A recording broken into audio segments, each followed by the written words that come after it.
All right. Hey, I don't really have a plan for what I'm going to talk about today, but I guess in general you could say it has to do with discourse um, in relation to politically based topics, mostly about American politics, but that stuff bleeds over into pretty much everything, so it honestly applies to generally politically charged topics on the internet that also affect me. Um, I first came across this idea um, that I really don't like, and this is the main thrust of my video. And I came across it because of Glenn Beck. Now, there's a video on YouTube of Glenn Beck appearing on Samantha Bee's show, and when I first saw this, I did not watch or listen to either Glenn Beck or Samantha Bee. Now, I like Samantha Bee when she was on The Daily Show, but her actual show, I'll just be honest, I was not a big fan of. She is still really vitriolic against Bernie Sanders supporters, of which I am one, even though I'm not a functional supporter for obvious reasons. But, yeah, I wasn't a big fan of her, and I certainly was never a big fan of Glenn Beck.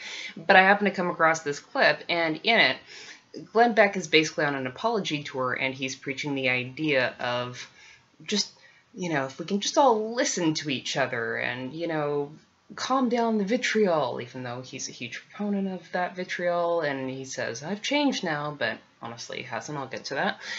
But, his entire message is that we shouldn't scream and yell at each other. We should just listen and, whatnot. And I was curious about this, and I went, okay, the Glenn Beck that I remember, which is like circa Fox News 2008 through 2011, I think. Not that I ever watched the show actively, but I did catch it on occasion out of curiosity. I would always turn on those shows just to see what the fuck, like, Bill O'Reilly was screaming at, or just to catch Tucker Carlson. And I know I caught Glenn Beck at one point or another. And they were very vitriolic, so, I was curious, because I'm like, oh, really? Glenn Beck, the Glenn Beck, is saying, let's turn down the vitriol. Okay, let's find out out of curiosity. So, and again, if this is a marketing ploy, well, I guess it worked. So I started listening to his podcast. Since I did that, I've mostly been just horrified by it, going, oh my god, you've got to be fucking kidding me. It's like you say turn down the vitriol, and then you find, like, the smallest stupid point to make fun of somebody on the left for, that most people on the left just go, okay, either A, that person doesn't speak for us, or B, that's not what they meant, and then you just sit there for 20 minutes making jokes about them, but it's about stuff that they weren't even meaning in their statements. Okay, whatever. Turn down the vitriol, sure. But yeah, in general, like, he doesn't seem to have been genuine about it, but I don't like his point anyway, because it's very disingenuous, because now he's on a point of talking about we need to learn how to speak their language, and if we only spoke their language, then we would come to an understanding. But what he means by understanding is we would come together and we would be under the same umbrella, which is what we think, not what they think. They would suddenly loathe abortions and love Jesus and all these other things. And I'm like, oh my god, no, that's terrible. But the funny thing about, like, listening to him is it's the same shit that I sort of hear from, like, say, the mainstream Democrats, like the NC Majors, versus, like, trying to get, like, Bernie Sanders supporters into their group, which is really fucking funny. It's like, oh, hey, how about we all come together, unity, right, guys? But unity under our message, not under yours. And here's the thing, is that, first off, I'll say, Glenn Beck, no. No. If you attempt to speak the language of people on the left, no, they're not suddenly gonna, like, love the Second Amendment and run around with guns and fucking want religion to be supreme over everything and fucking, oh my god, hate abortions and want to shut down all the Planned Parenthoods and be against single-payer healthcare. It's not gonna happen. So that one is completely out the window. But the DNC thing, that one irritates me far more because Glenn Beck is just being a douchebag, and I'm sorry, like, it's like I honestly can't tell if he's honestly just dumb or trying to play people. Like, it's really close, and I'm kind of falling on the side of dumb at this point where he honestly just doesn't get it. So, like, people are not going to come over and just suddenly be like, oh my god, I really hate abortions now. Oh my god, thank you for speaking my language, Glenn. It's like, it's not going to happen. It's just not going to happen. But anyway, him aside, like, the DNC thing bothers me because when something doesn't work, which is doing it the DNC way, which was Hillary Clinton's entire campaign. It was very DNC way, and I've been paying attention to American politics very closely.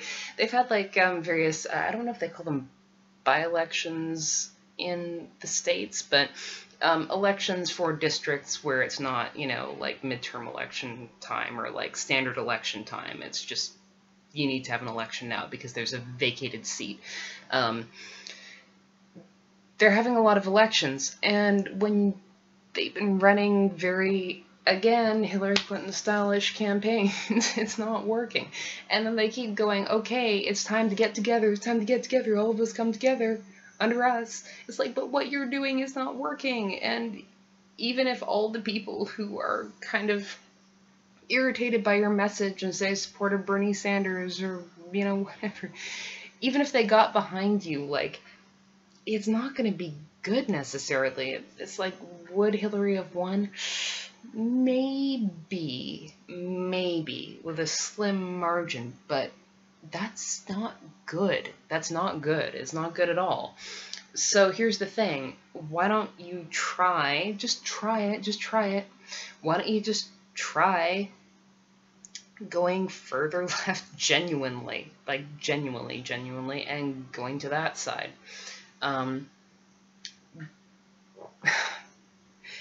That just irritates me. But again, I'm rambling here, and I'm gonna ramble this entire video because, again, like I said, I didn't have a point to it. But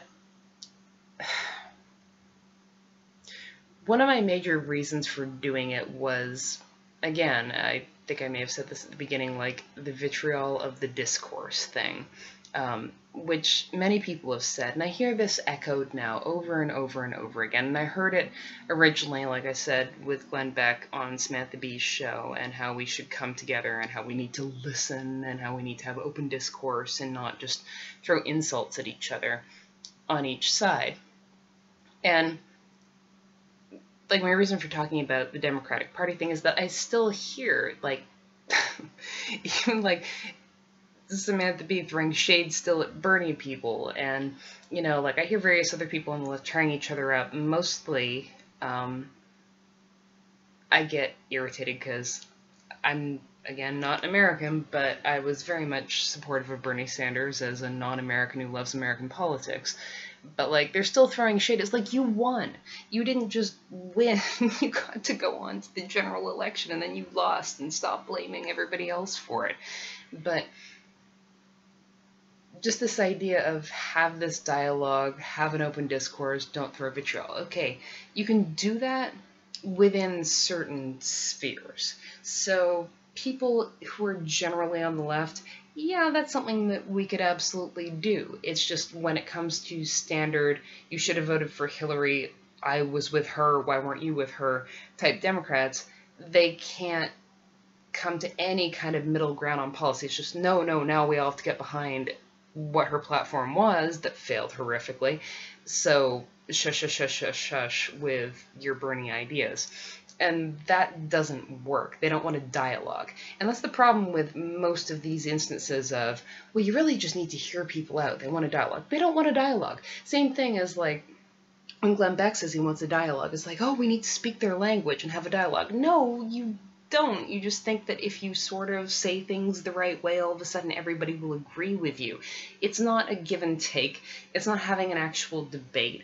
You don't want to hear anything. You just think that if you say things the right way, people will believe you, and it's just so disingenuous. And overall, my entire thing that I've come away with from trying to study this, because I've been trying to, after the Samantha B. Glenn Beck thing, I didn't just listen to Glenn Beck, I've been listening to various right-wing things, because also I wanted to know where certain talking points come from, because I see certain key terms come up repeatedly over and over and over again, like in internet comments and stuff like that, and I'm like, that's a talking point.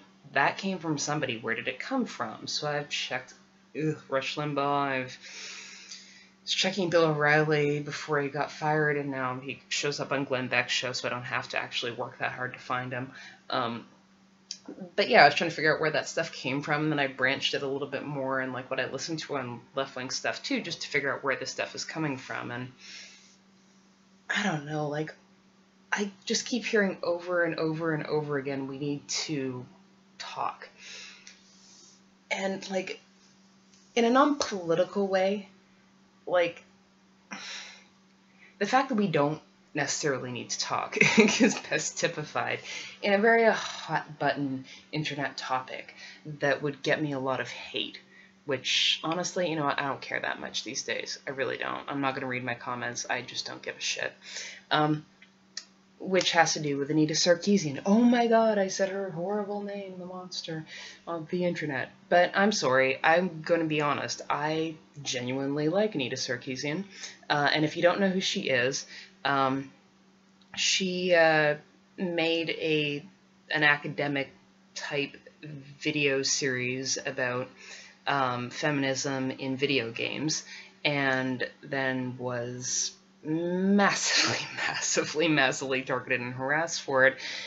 She was a major figure in Gamergate as a target of hatred. She's frequently a speaker on panels and at universities, and she's had like mass shooting threats called in on her where she had to cancel her stuff. She's had bomb threats called in on her. She's been doxxed repeatedly, like absolute ridiculous hate, simply because she said, hey, maybe the representation of women in video games is not great or non-existent, and perhaps we should change that, and that's what was done to her. So hey, sorry if that's your reaction to it, but that's fucking insane. But overall, like, there was a thing at VidCon, which is basically the new version of a YouTube convention. I guess it's been going on for a few years. I knew YouTube conventions back when we actually called them YouTube conventions, like 777, and the year after in 2008. But I'm old school, so we actually called them YouTube cons, and we had YouTube branded t-shirts in 2008. But in any case,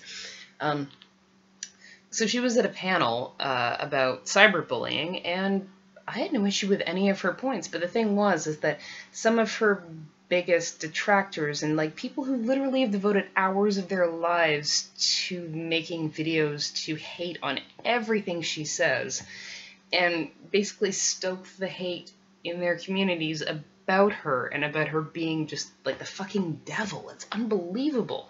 It's like she has some academic feminist opinions on video games. Why, if you don't like it, why do you even care? I don't get it. Like, I mostly agree with her, not on everything, but on a lot of stuff, yeah. But if you don't like it, like, I don't understand. Like, normally, I would just go with something like that. If it's an academic thing and I don't agree, I would just say, okay, that was kind of dumb, I don't like that, but, you know, whatever. And then I'd click off and I wouldn't watch another one. But, like, the amount of vitriol that goes towards her is ridiculous. And it was literally, she was on a panel about cyberbullying and about how she, as well as the other panelists, get cyberbullied. And people who have made it their lives to fucking cyberbully her took up, like, the front 2 or 3 rows in the goddamn convention to sit there and film her and make her aware that they were there during the convention. And, you know, like, you can make arguments, oh, you know, it wasn't intimidation, it was intimidation. Well, honestly, it was. And the thing was is that at a certain point, she got irritated with it, and she made a comment where she said something or other about, you know, like, people harass me so much, like, you know, these garbage human, or specifically one guy, this garbage human being right there, and she knew who he was, and she pointed straight at him and said, you're a garbage human being. And I'm like, honestly, claps for her. Garbage human beings. It's like these people harass constantly and will not leave things alone constantly. It's like she has never made a video targeting you. Not once. She has just talked about misogyny in video games themselves. Not even talking, like, about gamers specifically unless asked. She makes videos about what is contained in video games, and somehow you take it so personally that you need to harass her. And then all of the comments back on this, and this is again my point, were, well, we were just sitting there, or, you know, these guys were just sitting there, and, like, rather than having a dialogue, she decided to yell at them. Like, why won't she have a dialogue with them? You know, like, they were just there, you know, to be part of the process and be part of the conversation. You know, she should have a dialogue with them. And if you don't have a dialogue and you just shout them down, you're being a bully and you're crushing their free speech. It's like, well, first of all, free speech is based on governments giving you free speech, so I don't have to talk to you. She doesn't have to talk. Nobody has to talk to you except for the government necessarily. And they don't even have to talk to you. They just have to not stop you from talking. I can stop you from talking as much as I want if it's my particular forum. And she can certainly yell at you all she fucking wants to. And secondly, like, you are cyberbullies showing up to a cyberbullying panel. She's not required to be nice to you and have a dialogue. And this is the thing that I see a lot, where people who are absolutely awful to other people just go up to them and say, oh my god, you got mad at me for being a complete fucking shithead. And swearing at me or something like that. And, you know, like, why won't you talk to me? If you won't talk to me for, you know, being abusive and disgusting and awful and, like, being racist or misogynist or just fucking disgusting to you, you know, that means you're actually the terrible person. It's you. You're the problem. You want to have a dialogue with me. You know, why aren't you trying to talk to me openly? Like, why aren't you trying to change my opinions? Like, because you're a fucking troll person. That's why. Like, I don't like this whole idea of you have to be just so fucking magnanimous and just sweet and kind to all of the trolls and be nice to them. You don't, and I'm tired of this. You don't, loops the whole thing back. My theory is, no, you don't have to spend inordinate amounts of time, say, talking to people who are horrifically, like, and I say this for left-wing people. If you're a right-wing person, I'm sorry, this is not your advice. As somebody who is left-wing, if you're for social justice stuff and you are for healthcare and you're for all this other stuff, and if you're American, whatnot, I don't feel that you actually do need to take all of this time to speak to people who are literally frothing dumbasses.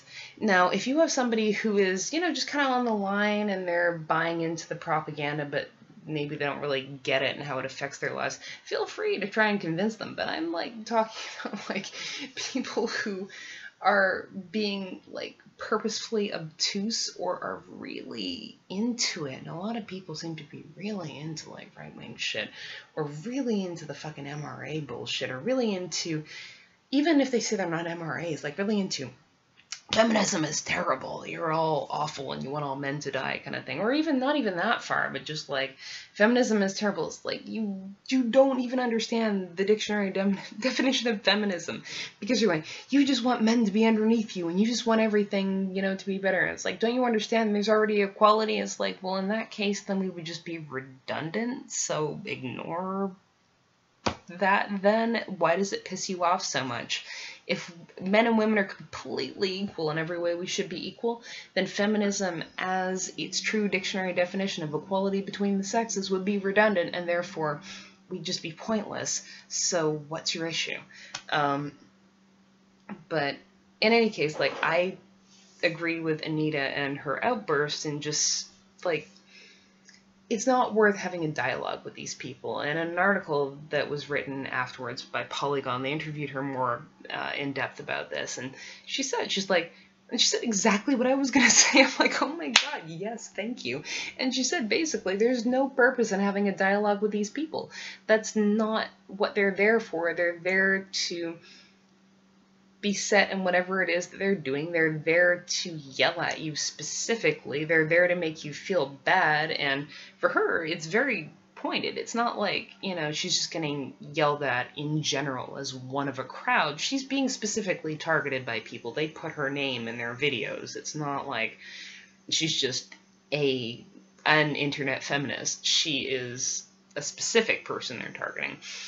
And I agree with her. It's like when people are targeting you and they're just that awful, just don't even bother. Just don't even bother. And in general, I just hear all of this bridging the gap stuff, and I just, I can't. I really can't. To me, it's, at this point, not helpful to try and bridge the gap. Unless you know somebody personally. Like, if you know somebody really well and they have fucked up opinions, then maybe you can try a dialogue with them because you bonded on some other point. But if we're talking about people over the internet, it is not worth it. Like, people you've never met before, it's not worth it at all. You can work on your family, you can work on your friends if you have friends who are awful people, but over the internet, it's not fucking worth trying to bridge the gap and moderate what you say so that you don't make people angry exactly, unless you're just afraid of the backlash.